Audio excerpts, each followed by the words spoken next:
Hello, role-playing people, and in this episode we're going to have a look at the history and the tragic end of the Dracon Tzimisce, their shaky, unwilling alliance with contemporary Sabbat, their near-total exclusion from the affairs of the larger clan, and the current status of the Obertus revenant family.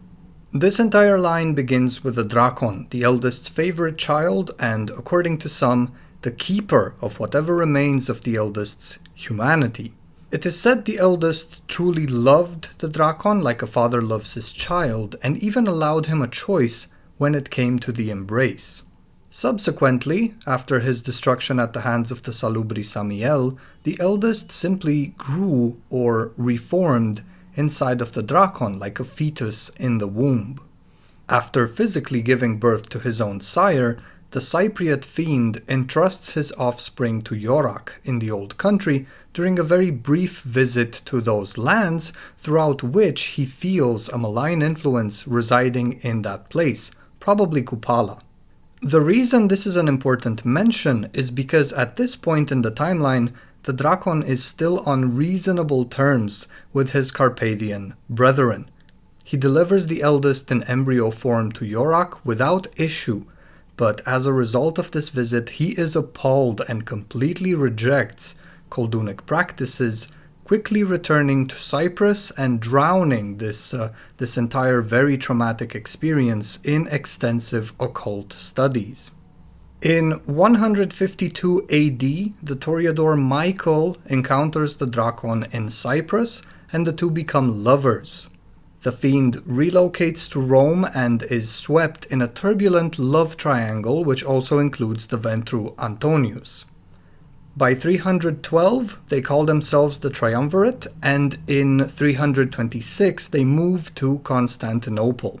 Each assists the creation and growth of the dream in his own way, the dream of a better society for both vampires and mortals, an eternal society somewhat reminiscent of Carthage, led by an immortal trinity. Or so they hoped. The Dracon's role in this trinity is that of Holy Spirit. He oversees the philosophical, theological, spiritual matters of the dream, which he believes are beautifully embodied by the monastic orders in Constantinople. And this is an important mention I will come back to at a later time. Referred to as the Obertus, a fictional variant of the Latin opertus, which means covered, enveloped, or in this context, concealed, hidden, his brood infiltrates the local monastic orders to learn their practices. At this point, Constantinople by Night does something very interesting in the sense that it attributes the creation of the Akimiti, aka the sleepless monks, the Akomites, to the Dracon himself, because the Dracon apparently sought to create a monastic order in his clan's image, or rather in his own image, given that he considers himself the agent of the metamorphosis of the world. The reason this is interesting is because this order of sleepless monks is a real thing, founded by Alexander the Acomete in 425. Whether the Dracon hijacked a pre-existing order or created it from scratch is anyone's guess, but this is what I want to come back to and will probably compulsively come back to, because these monastic orders in Constantinople already existed before Cainite interference. Michael himself, before adopting Christianity, was named Beshter, and he discovered wisdom in this faith and converted in 85 AD. Constantinople by Night flirts with the idea that the Orthodox branch of Christianity was somehow created by Cainites, but no, this is not the case and cannot be the case. If anything, Cainites found meaning in this faith, which it was a pre-existing thing, and of course they warped it and influenced it to serve their own goals.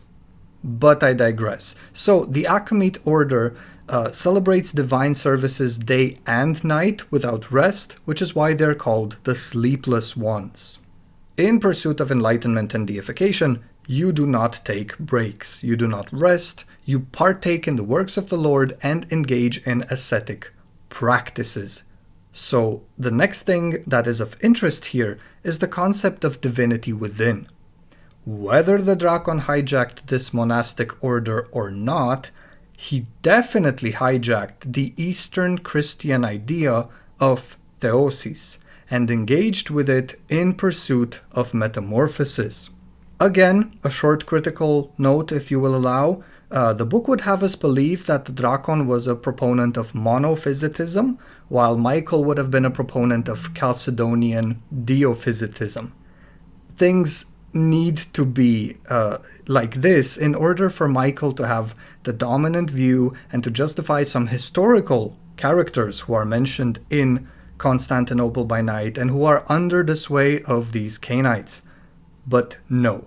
Logically, the Dracon should be the one who proposes Christ is one person in two natures, because the Dracon's goal is metamorphosis through ascetic practices. And if the figure of Christ doesn't create this bridge between the human and divine, and is instead only divine, then faithful mortals and Cainites alike cannot ever hope to achieve this form of ascension. In Orthodox Christianity, it is considered that the whole purpose of Christian life is achieving this theosis, this state of grace, of sanctification or deification, and the way you achieve this state is through catharsis and theoria, through a life spent partaking in the works of God, purification of mind and body, constant prayer, various ascetic practices, fasting, what have you, and the imitation of Christ, since he is both human and divine, and as such he is a mediator between these two states. Now, the Chronicle book attributes a lot of these ideas to Cainite protagonists. Say the Dracon takes over the Order of Sleepless Monks in order to act as an agent of metamorphosis to the entire world. But instead, it makes much more sense that, like Beshter/Michael, he was seduced by these ideas and reshaped his personal philosophy around them. The changes they propose, a new testament, a new law that changes the old, it changes the relation between human and divine, bringing about new possibilities. In the biblical stories, we find an immaculate conception, which is something the Dracon should care about, since the eldest simply reformed inside of him out of the blue. So this definitely would be of interest to the Dracon. The idea of a God-man, an enlightened being who is also human, but transcends that condition and is divine as well, transcends not only death, but execution, destruction at the hands of others, and then, through his wisdom and example, others can ascend too and commune with the divine. Very interesting stuff. So we can see the figure of Christ would have resonated very deeply with the Dracon's own goals, and this idea of theosis is probably the base for his own concept of metamorphosis, the divinity within, but not the other way around. These Cainites converted to Christianity, they did not create Christianity. And on this matter of ascension, I want to linger a while longer and say, while the ultimate sin for traditional metamorphosists is postponing feeding when hungry, the Dracon's theology, based on monastic practices, is the base for the exsanguinist practices we read of in the revised clan book. His idea of metamorphosis comes not from experiencing as much of the world as possible in order to be rid of lusts, but by becoming more of what is in the world, but by partaking in the works of the divine, precisely by wandering in that desert of the Cainite condition for extended periods of time, enduring hunger, enduring pain, cleansing yourself of worldly needs instead of experiencing them.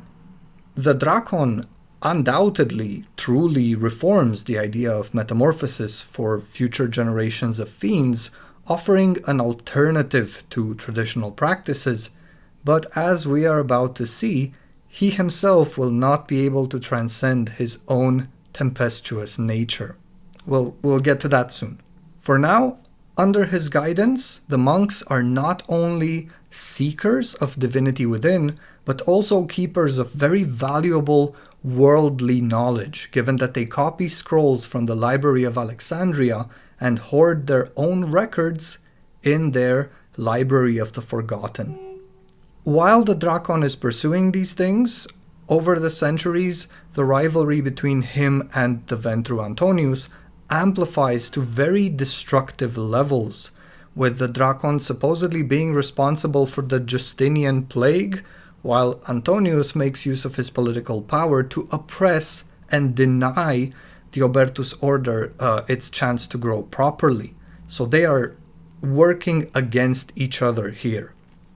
In 689, Michael attempts to reconcile his rival lovers by presenting each with a mortal child to embrace once the offerings are of proper age. The children are brothers, Gesu and Symeon. Gesu is raised by the Dracon in the ways of the Obertus order, and Symeon is raised by the Antonine Ventru. Now we're getting to one of my favorite pieces of lore ever. When the time of the embrace draws nigh, the Dracon receives an envoy from the old country, supposedly from the antediluvian himself, warning him not to embrace Gesu because this incident has been foreseen and is a terrible omen. He laughed in their faces, even though they all but begged him not to do it, warning that a curse would fall on both him and his progeny. But the proud, dismissive Dracon simply told them they'd spent too much time isolated in the mountains. The following night, he did exactly as he pleased, embracing Gesu. Little did he know, immediately after the embrace, his progeny would turn waxy yellow, his bones would contort into impossible shapes, and he would fall into torpor. Enraged by this chain of events, even though he had been duly warned, the Dracon blamed his old country relatives for laying a curse on Gesu and proceeded to rampage through the Carpathians for months, seeking answers and threatening to have his revenge on those who cursed him. Oh, and he slew quite a few of his brothers. Triglav was the only one who faced the Dracon, and the result was his own decapitation after a battle so great it is said to have shook the mountains. Only after beheading, or in this case, three-heading Triglav, if you will allow a Tzimisce dad joke, would the Dracon finally come out of his rage and return to Constantinople. Thing is, the voivodes and Koldun of the old country, who were already on guard due to the growing influence of Christianity, retaliated for this affront by persecuting the Obertus, destroying their monasteries and claiming them as their own flock of revenants, basically taking them into slavery, which is why this revenant line eventually ends up serving the entire clan with nothing to say in the matter. Gesu rises from torpor in 701 and proceeds to embrace his own brother, Symeon, who was destined to be embraced by Antonius. So this only amplifies the tension between the members of the triumvirate, and subsequently, after the rupture is wide enough, leads to the assassination of Antonius at the hands of his childer. After the deed is done, the Dracon realizes he had loved Antonius just as much as he loves Michael, though he was blinded by this mimetic rivalry between them. He becomes increasingly withdrawn and miserable, racked with guilt, and eventually leaves Constantinople in 888. In 890, Gesu and Symeon become legitimate successors, which grants them full power, but their decisions only lead to the further degradation and downfall of the dream, as we will see. While Gesu tended to the spiritual matters of the Obertus line, Symeon tended to the administrative and financial aspects. Now, Gesu, who believed himself to be some form of vampire saint after having constant visions of the crucified god during his torpor, along with visions of an encroaching evil, possibly Kupala, he reforms the Obertus order into worshipping him, and their practices start revolving less around partaking in the works of God and more around cruelty and torture. Thus, the monks are not even called the sleepless ones anymore, but Gesudians. This is when their spirituality completely decays, no longer borrowing from Christianity or even caring too much about the pursuit of genuine divinity within, but becoming pretty much a cult of personality, which markets itself as a path to transcendence in service of the dream. But it really isn't. It's simply in service of Gesu. Symeon does considerably more travel, since his brother stays in the city, predominantly in his monastery, and after a while they both start embracing progeny. Symeon embraces Vikos during one of his travels. This is in 1002. Vikos, who is a very interesting fiend standing somewhere at the intersection between Dracon and Voievod. This character will be reshaped physically and mentally as a replica of the Dracon, becoming enamored with Michael in the process, but he will always have that Carpathian blood since he was born in the Carpathians, and he maintains contact with Velia and Lugoj. As far as we know, this is Symeon's only child. Gesu, on the other hand, will embrace Lilian, who was destined to be Symeon's lover, but this vampire messiah, unhappy with the imperfections of his still mortal-looking form, simply took her and flesh-crafted her into himself in such a way that her face sticks out of his chest.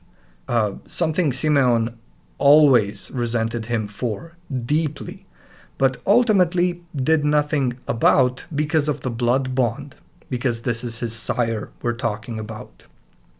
Gesu's other child, Zubor, has progeny of his own, but they inevitably meet their final death, either during the Crusades, conflicts with voivodes, conflicts with their own brothers and sisters, or later during the Anarch Revolt. For a long time, Vikos had witnessed the influence Gesu has over Symeon and slowly worked towards eroding that relationship while growing increasingly bitter of his sire's weakness towards his brother, since Vikos really has no love for his sire, his clan overall, though he is indeed on good terms with Velia or Lugoj. But he is out only for number one, it seems.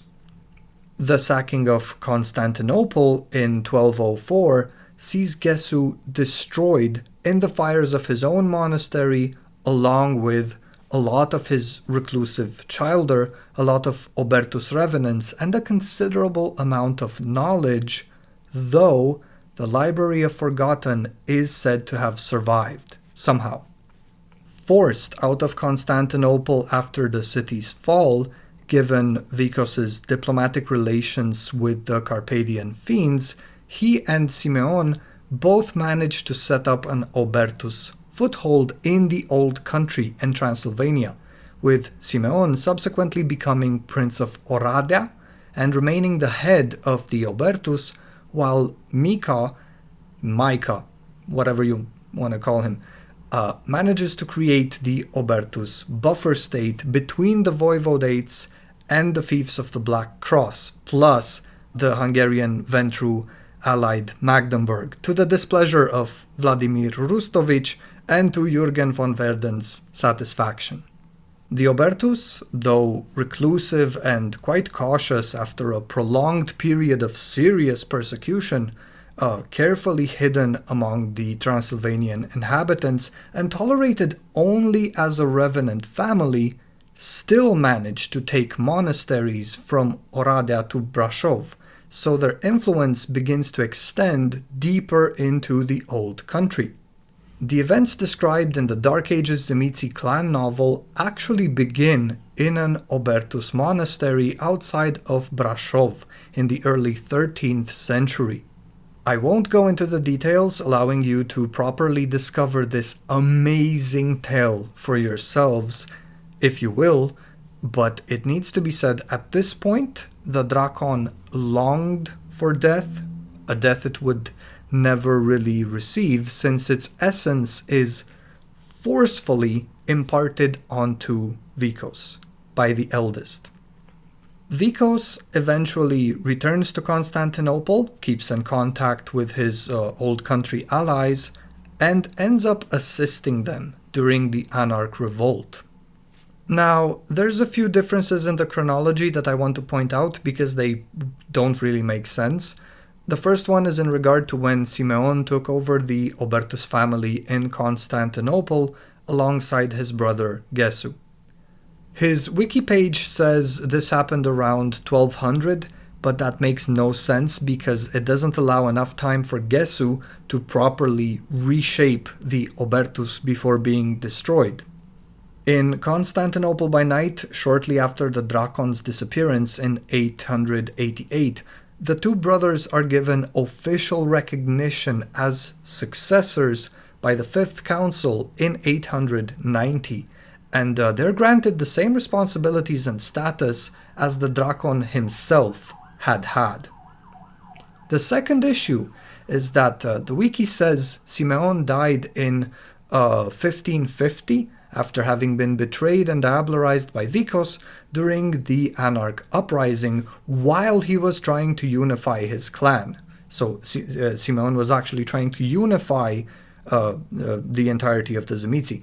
The issue here is the Anarch Uprising is pretty much over by the Convention of Thorns in 1493, with only a handful of members still keeping up the fight after what is officially a huge defeat for the Anarchs.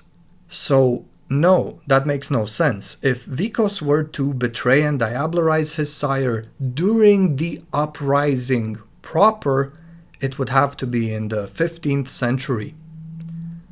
I mean, Lugoj supposedly diablerized the eldest in 1413, so even if we allow some room for error and say Vikos diablerized Symeon in the second half of the 15th century, it still needs to be in the 15th century.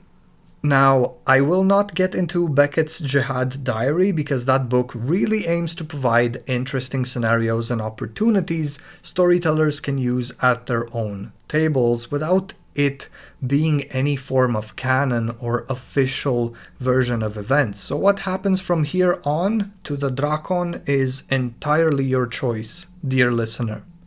Maybe he found the merciful release of death at some point after being removed from Vikos, or maybe he was removed and carried on existing somehow. What's clear is that Vikos, like Velia and the others, joined the Sabbat. And well, this is pretty much how the story of the Dracon ends, in destruction and tragedy and the death of the dream. In modern nights, Dracons are barely around, let alone an important part of the Sabbat. The 2001 clan book does say they are still around and they produce legions of Templars for the Sabbat, but immediately follows up with information regarding their draconic initiation rites among their own, which severely limit the number of embraces, which are limited to those of the Obertus line. Thus, this is in direct contradiction with the idea that they bring legions of members into their sect. No, their initiations take extended periods of time and extensive traveling. They are only marginally, nominally part of the Sabbat. Their unwillingness to engage in the ritus marks them as second-class citizens, if you will, and we are also clearly told they joined out of necessity rather than sympathy. So their numbers are few, and they have very limited power within the Sabbat. They actively fear the depredations of the Sabbat in some places, but as a revenant family, they are forced to serve this sect. Looking at their history, like we have done, we can see while the old country fiends know each other and they resided in the same lands, more or less, together, the Dracon had always been alone before moving to Constantinople and doing his own thing entirely, right? It completely removed from his clan, from the larger part of his clan. His progeny, they all died. The Dracon is forced to live an unwilling existence inside of Vikos, though he wishes he were dead. His child, Gesu, is dead, and along with him died Lilian, flesh crafted into his chest. Gesu's other child, Zubor, and Zubor's own line, the Tot family of Tzimisce, also die or fade into obscurity, but they are mostly destroyed. Other nameless children of the Dracon also meet final death during the fall of Constantinople, and finally, Symeon, the last legitimate ruler of the Obertus line, is diablerized by Vikos in the Old Country during the Anarch Revolt, which makes Vikos the only canonical Dracon left. That's it. He's the last one. And he clearly doesn't uphold any of the original virtues of his line, and never has, really. He is the political manipulator, Carpathian fiend par excellence. During the Dark Ages, his lover and to some degree mentor was Ilias el Frumos, Ilias the Beautiful, who was a practitioner of the Road of Sin. This has nothing to do with the practices of the Dracons. In contemporary times, Sasha Vikos is a necrotomist, a practitioner of the death and the soul. And he is or maybe I should say she, is in no way inclined or connected to the Road of Heaven or the Metamorphosis practices of the Dracons. Really, this entire story is one of tragedy and failure, and it is, if anything, the fall of the House of Dracon. So if we also take a look at other factions who are in the same situation, somewhat, the Oradea League, who tried to stand against the Sabbat, and some other old country voivodes, who are only nominally allies of the Sabbat, though it is against their will, and they do it strictly for survival, we immediately understand that the children of the Dracon have no intention of being part of the Sabbat proper, and they will turn on this sect first chance they get. They are a completely different faction who follows different paths of morality, unknown and unpracticed by the wider Sabbat. They have their own rights. Even their idea of metamorphosis is different. It's influenced by Christianity. And occasionally, they will sacrifice members and give them to the Church of Cain to ensure the survival of their faction. But that's it. They are not truly part of the Sabbat, nor do they wish to be. And they are, for now, unwilling, tolerated allies and servants of this sect. I want to end this episode on a quick note for players who might be interested in portraying a monastic Tzimisce seeking metamorphosis through divinity within. The Dracon never really gave himself to the Christian practices he supposedly promoted or the idea of theosis, because to do so would have meant the death of his ego, the death of his political power in the triumvirate, and a true fundamental change, not to his form, but to his spirit. Instead, he remained as he was before. Tempestuous, vengeful, lustful, competitive, afraid. He simply controlled that order of monks, greedily looking into ways of obtaining more power, playing transcendence, playing a game he knew he could never win without utterly losing everything he had hoarded up to that point, which is something he clearly wasn't willing to do. The last thing any Tzimisce wants to do is renounce, to lose, to give up. He might have been fascinated by this idea of theosis and the image of Christ, but he never really gave himself to that because he cannot accept his own sacrifice or the loss of that which he owns. I will read you what he says in the Dark Ages clan novel, and I quote, "I desire an ending. You cannot imagine it, child of my blood, and I hope you never have cause to. I hope that you do not see the night when you have outlasted everything and everyone that you have ever loved, and watched everything that you tried to preserve crumble around you."